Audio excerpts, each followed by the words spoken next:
Čaute. Čo je tvojim cieľom v živote? Vieš to, alebo len tušíš a tápeš?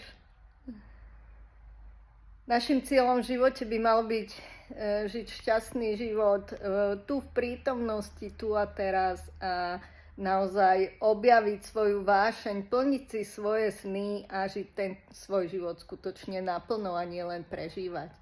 Takže pokiaľ chceš aj ty vo svojom živote nejakú zmenu, posunúť sa na vyšší level, objaviť v sebe svoj potenciál, svoju vnútornú silu a premeniť svoju vášeň na úspech v osobnom i pracovnom živote. Veľmi rada ti s tým pomôžem.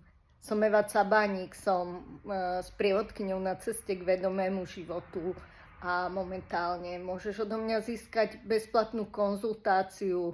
Stačí sa zaregistrovať, link nájdeš pod týmto videom a ja sa na vás teším. Takže vidíme sa aj v našom klube. Pridaj sa a žij s nami svoj život naplno. Čaute.